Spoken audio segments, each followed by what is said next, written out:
Le 25 avril 2021, le youtubeur Michou sort une vidéo qui s'appelle « J'ai acheté une boîte Pokémon à 50 000 €. En ouvrant la boîte Pokémon, il a trouvé une carte Dracofeu, comme celle-ci, d'une valeur de 400 000 €. Oui, j'ai bien dit 400 000 €. Mais c'est quoi ce délire? C'est comme si investir dans les cartes Pokémon était devenu le nouveau moyen de devenir riche facilement, sans effort. Dans cette vidéo, je vais vous expliquer pourquoi, en réalité, vous ne devez pas investir dans les cartes Pokémon. Mais avant ça, voyons d'où vient la hype des cartes Pokémon.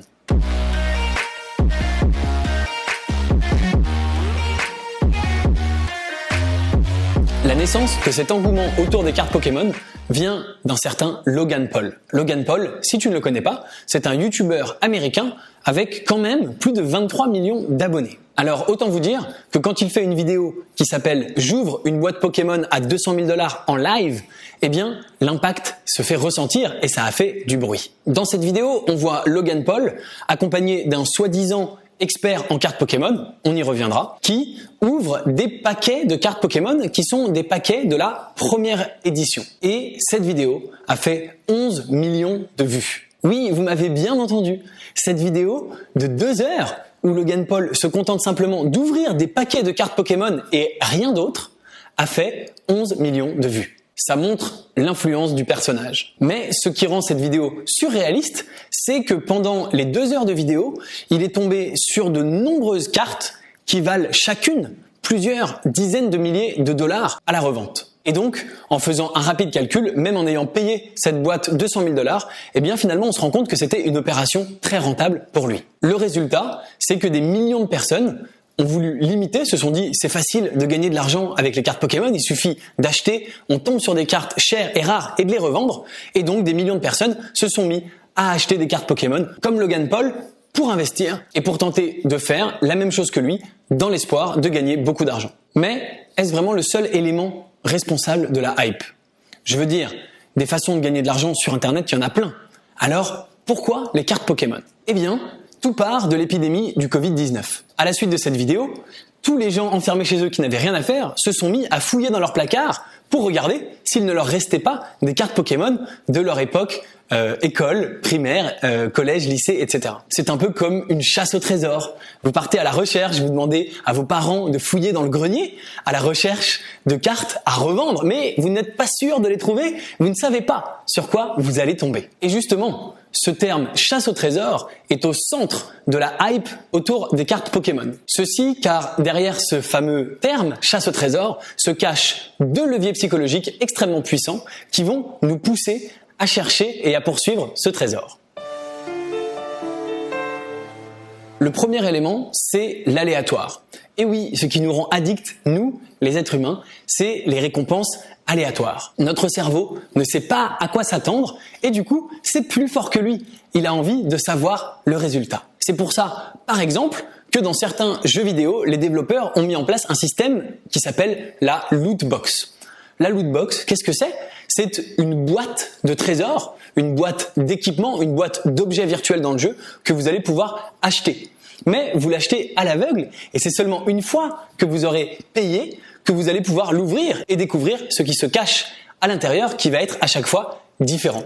C'est donc aléatoire. Quelle coïncidence! Pour aller vers des exemples plus connus, on a bien sûr les casinos, les machines à sous et même les paris sportifs. Tous ces résultats sont aléatoires et ça a tendance à nous rendre accros. Bref, une récompense aléatoire, ça nous rend addicts et ça nous donne envie de recommencer encore et encore. Et vous l'aurez compris, quand on ouvre une boîte de cartes Pokémon, c'est tout à fait aléatoire. On ne sait pas sur quelle carte on va tomber. On peut tomber sur des cartes extrêmement rares et précieuses ou des cartes complètement nulles qui n'ont aucun intérêt et aucune valeur. Et c'est ça qui va non seulement vous donner envie de regarder des vidéos sur YouTube d'un youtubeur en train d'ouvrir des paquets de cartes, vous voulez savoir sur quelle carte il va tomber, mais qui va également vous donner envie à vous d'acheter des paquets de cartes pour les ouvrir et tenter de tomber sur le jackpot. Mais alors, pourquoi Pokémon? Parce qu'il y a plein de cartes à collectionner de plein de types différents. Et qu'est-ce qui a rendu Pokémon spécial? La réponse, c'est la nostalgie. Beaucoup d'entre nous ont grandi avec Pokémon. On a joué aux jeux Pokémon sur la Game Boy. On a regardé les dessins animés à la télévision. Et bien sûr, on a collectionné les cartes qu'on s'échangeait dans la cour de récréation. Quand on pense à Pokémon, ça nous rappelle notre enfance. Et si on regarde l'âge de Logan Paul, en 2021, il a 26 ans. Bingo! Il a lui aussi grandi avec Pokémon, et bien sûr, c'est le cas de très nombreuses personnes qui le suivent. En faisant un calcul rapide, on voit que Pokémon a été créé en 1996. Donc en 2021, la franchise a exactement 25 ans. Si on suppose que l'âge moyen d'un enfant qui a découvert Pokémon en 1996 était 10 ans, ça voudrait dire qu'ils auraient aujourd'hui 35 ans, puisque la franchise a 25 plus 10, et 35 ans, eh bien c'est l'âge parfait pour commencer à investir des sommes d'argent importantes, tout en se rappelant son enfance de façon nostalgique. D'ailleurs, ce n'est pas un hasard si l'entreprise Disney utilise exactement la même stratégie. En 1994 sort Le Roi Lion, et pile 25 ans après, en 2019, sort un remake du Roi Lion en version plus réaliste. Idem pour Aladdin, qui sort en 1992, et qui a son remake 22 ans plus tard, en version réaliste au lieu de dessin animé. C'est la même stratégie encore qu'utilise Nintendo en sortant la NES Mini 33 ans après la sortie de la NES en 1983. Bref, la hype des cartes Pokémon, lancée par Logan Paul, se propage à vitesse grand V car elle joue sur l'aléatoire et sur la nostalgie. Mais comment se fait-il que cette hype se soit propagée à un si grand nombre de personnes? Pour comprendre ça, il faut chercher à comprendre comment une information se diffuse sur Internet. Et comme je ne suis pas un expert en sciences sociales, je me suis basé sur l'excellente vidéo de Fulloscopy, rumeurs, fake news et téléphone arabe. Dans cette vidéo, voilà ce qu'il explique. Quand un utilisateur poste une photo sur les réseaux sociaux, on regarde parmi ses amis qui va la liker, la commenter et qui va la partager. Puis, on regarde parmi les amis de cet ami, à nouveau, qui va la commenter, la liker et la partager, et ainsi de suite. On répète l'opération jusqu'à ce que la photo arrête d'être partagée définitivement. Ça donne un schéma qui ressemble à ça. Chaque point représente une personne et chaque trait représente un transfert d'informations, en l'occurrence la photo. Ce graphique, ça s'appelle une cascade d'informations. Et le sociologue Duncan Watts montre que dans 93% des cas, la cascade, elle ressemble à ça. En gros, il y a un utilisateur qui partage une photo et tout le monde s'en fout. Mais dans 0,2% des cas, les cascades d'informations ressemblent à ça. Et c'est exactement ce qu'il se passe avec la cascade Pokémon. Logan Paul, évidemment, a lancé cette cascade en transmettant dès le départ cette information à plus de 20 millions de personnes. Et parmi ces 20 millions de personnes, il y avait bien sûr des youtubeurs qui ont eux-mêmes transmis l'information à leur audience de plusieurs millions, plusieurs centaines de milliers d'abonnés, etc., etc. Et l'information se propage jusqu'en France, où des youtubeurs aussi se mettent à en parler, ainsi que des médias, des journalistes, etc. Ça fait une sorte d'effet boule de neige, et on ne parle plus que de ça. C'est comme ça qu'on se retrouve avec une masse de gens qui se mettent tout d'un coup à investir dans les cartes Pokémon. Rendez-vous compte, c'est devenu tellement important pour certaines personnes que certains se sont mis à déchirer les boîtes de céréales dans les magasins qui contenaient des cartes Pokémon en espérant toucher le gros lot. Mais si tout le monde se rue sur les cartes Pokémon, c'est que ça doit être génial, pas vrai? En fait, c'est tout l'inverse. C'est justement parce que tout le monde se rue sur les cartes Pokémon que vous ne devriez pas investir dedans.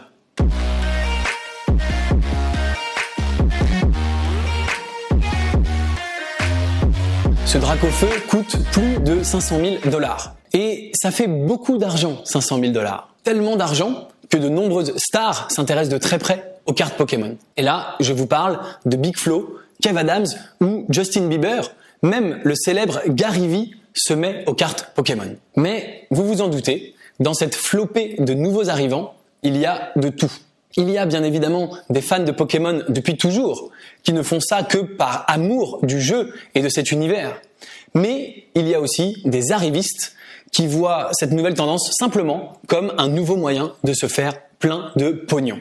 Et fondamentalement, je ne vois aucun mal à être dans l'une ou l'autre des catégories, tant bien sûr que vous faites les choses de façon légale. Mais le problème, c'est que ça peut très vite tourner à l'arnaque. Vous vous souvenez de la vidéo avec 11 millions de vues de Logan Paul? Eh bien, dans cette vidéo, Logan Paul a invité un expert en cartes Pokémon qui était là uniquement pour donner son estimation sur les valeurs des cartes Pokémon qui étaient tirées. Le problème, c'est que cet expert a été énormément critiqué et décrédibilisé. Premièrement, parce qu'il a donné des fourchettes de prix complètement incohérentes. Il disait « Oh bah cette carte, elle vaut entre 10 000 et 30 000 ».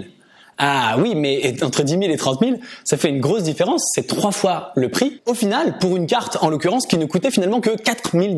Donc il s'est complètement planté. Encore pire, ce même expert a tenté de vendre une fausse boîte de cartes Pokémon pour 375 000 $ qui ne contenait que des fausses cartes. Alors, je ne vais pas m'attarder sur cette affaire parce que c'est pas le centre de cette vidéo, mais pour ceux que ça intéresse, je vous mets le lien de la vidéo en description et vous verrez, c'est une histoire assez folle, c'est une vidéo en anglais. Bref, comme de nombreux influenceurs s'intéressent à Pokémon, la hype monte et les arnaques avec. Mais il est là le problème. Je vous explique. Il existe une loi sur le marché qui s'appelle la loi de l'offre et de la demande. Cette loi nous dit quelque chose de simple, le prix d'un objet sur le marché est proportionnel à la demande, à la quantité de demande et à la quantité d'offres. La demande, bien sûr, ce sont les acheteurs, c'est-à-dire ceux qui veulent le produit, et l'offre, évidemment, ce sont les vendeurs, c'est-à-dire ceux qui ont le produit et qui veulent le vendre. Cette loi nous dit que si le nombre de demandes augmente et que l'offre reste la même, eh bien, le prix va augmenter. C'est ce qu'on appelle l'offre et la demande, justement pour cette raison.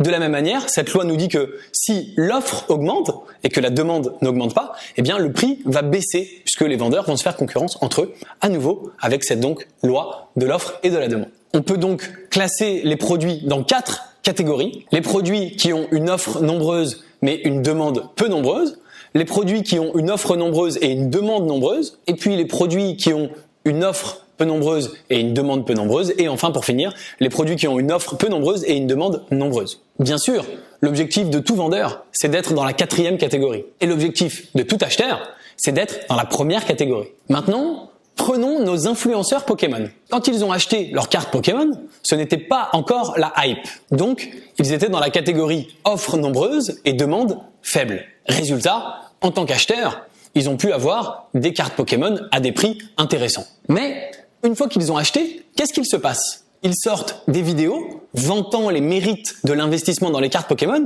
et font donc monter la hype.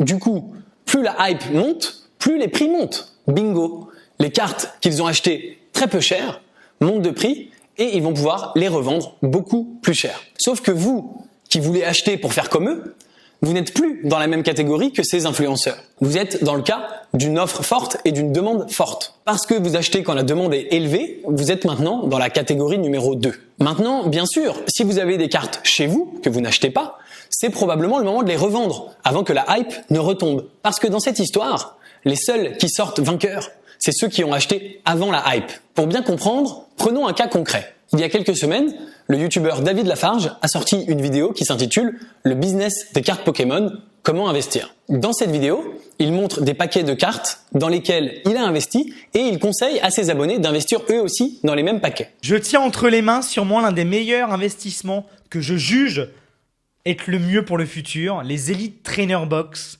Destinées occultes et Destinées radieuses, et hormis ça, les séries Destinées occultes et Destinées radieuses qui, je pense, vont cartonner et vont prendre beaucoup de valeur par la suite parce qu'il y a des Dracofeu Shiny à l'intérieur, ce sont des cartes Pokémon, ce sont des séries de cartes Pokémon qui contiennent des Shiny. Donc moi en tout cas je vous le dis, moi c'est un conseil de David Lafarge Pokémon, vous le prenez ou vous le prenez pas, mais ça je pense que ça va plutôt être pas mal d'en mettre de côté pour la suite. Avec ce conseil, que va-t-il se passer ? Les gens qui le suivent et qui lui font confiance vont acheter les mêmes paquets. Du coup, la demande va augmenter et la valeur du paquet va augmenter. Résultat, le paquet dans lequel il avait investi coûte maintenant beaucoup plus cher. Attention, je ne suis pas en train de dire que David Lafarge vous manipule consciemment. Cela fait 7 ans qu'il fait des vidéos sur les ouvertures de cartes Pokémon et s'il ne faisait ça que pour l'argent, il n'aurait probablement pas attendu aussi longtemps avant de parler d'investissement et c'est probablement un passionné. Ce qui nous montre bien qu'il y a des gens qui font même monter la hype inconsciemment. Et il y a bien sûr des gens qui le font de façon extrêmement consciente pour se faire de l'argent. Mais peu importe qu'ils en aient conscience ou pas, une fois que la hype est là, c'est déjà trop tard pour vous puisque la demande est déjà élevée. Ne tombez pas dans le piège de croire que parce que tout le monde en parle, c'est un bon investissement. Au contraire, prenons un autre exemple d'actualité, le Dogecoin. Le Dogecoin, c'est une crypto-monnaie qui est essentiellement une blague, tout simplement. Sauf que Elon Musk, ça le fait marrer, le Dogecoin.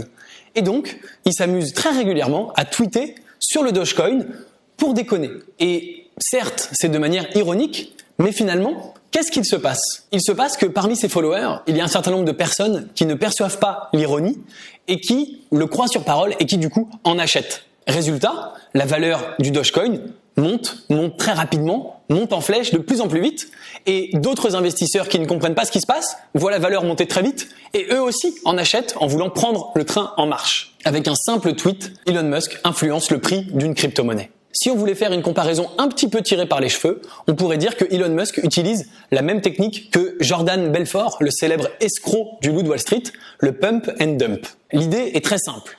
Vous achetez une action dont personne ne veut, ce qui fait que vous pouvez l'acheter pas cher du tout. Puis, vous appelez le maximum de personnes pour les convaincre d'acheter cette action et que ça vaut le coup. Ça s'appelle le pump. Vous nous aviez envoyé une carte postale il y a quelques semaines où vous nous demandiez des renseignements sur des valeurs à 3 sous qui auraient un énorme potentiel, avec un taux de risque très faible. Vous voyez de quoi je parle? Oui, c'est possible, oui. Ok, super. La raison de mon appel d'aujourd'hui, John, c'est qu'une opportunité vient justement d'atterrir sur mon bureau. Et c'est peut-être la meilleure offre que j'ai vue ces 6 derniers mois. Si vous avez quelques secondes, j'aimerais vous en parler un peu. Vous avez une minute? Mais je suis très occupé. La société s'appelle Aerotime International. C'est une boîte de technologie de pointe très prometteuse du Midwest. Ils attendent incessamment sous peu le brevet qui va concrétiser la prochaine génération de détecteurs de radar. Il va y avoir des applications militaires et civiles dans tous les sens. C'est maintenant qu'il faut se décider. Les actions se vendent sur le marché de gré à gré à 10 cents le titre. Et je vous le dis, John, notre analyste nous a indiqué que ça allait grimper très vite. Votre profit sur un investissement, disons, de 6 000 $ pourrait monter à plus de 60 000 $. Ah, c'est le montant de mon crédit. Exactement, vous pourriez rembourser votre crédit. Je pourrais payer ma maison. Ce que je peux vous promettre, c'est que même sur ce marché, je ne demande jamais à mes clients de me juger sur mes gains. Je leur demande de me juger sur mes pertes parce que j'en ai très peu.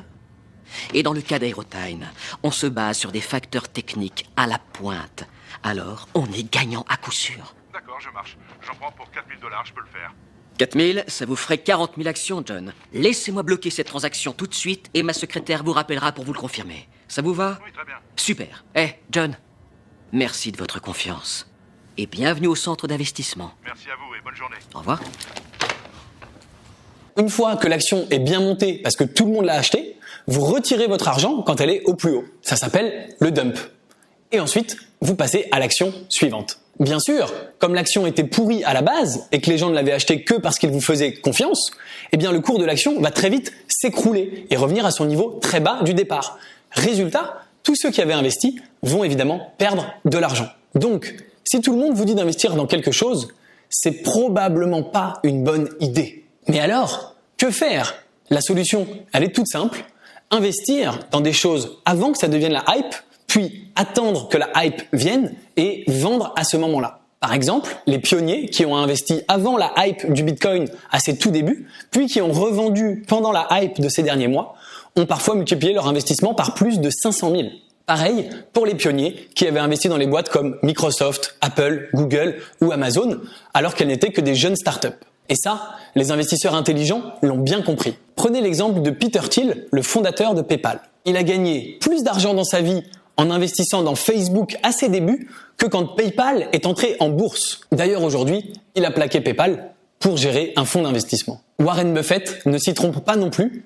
Il résume sa réussite dans un adage qui encapsule exactement cette philosophie. Soyez cupide quand les autres sont peureux et peureux quand les autres sont cupides. En d'autres termes, investissez avant la hype quand les autres sont peureux et quand la hype arrive, fuyez. Mais le problème, c'est de savoir dans quoi investir avant que cela explose. Et c'est exactement ce que je rends possible au travers de mon club privé Léonis Investissement. En rejoignant mon club, vous pourrez investir dans des startups qui sont aujourd'hui inconnues, mais qui dans quelques années pourraient se voir s'arracher à prix d'or. Alors, dans quel camp souhaitez-vous aller? Dans le camp des suiveurs qui achètent des cartes Pokémon trop chères ou dans le camp des pionniers qui achètent des parts dans des startups pour une bouchée de pain qui peuvent un jour valoir des millions ou des milliards? C'est d'ailleurs ce qui est arrivé à plusieurs centaines d'investisseurs du club privé Léonis Investissement en ayant investi l'année dernière dans une néobanque qui s'appelle Oxygène et qui, en moins d'un an, vient de multiplier sa taille par 7 et donc leurs investissements ont été multipliés également par 7 en valeur. Si tu veux faire partie de cette aventure, à toi de jouer. Le lien pour rejoindre le club privé est juste en dessous de la vidéo. Merci d'avoir regardé la vidéo jusqu'au bout. Dis-moi en commentaire si tu investis ou pas dans les cartes Pokémon et quel est ton camp, le camp des pionniers ou le camp des suiveurs. Si la vidéo t'a plu, bien sûr, pense à l'aimer, la partager et à t'abonner pour plus de vidéos comme celle-ci. Et moi, je te dis à très bientôt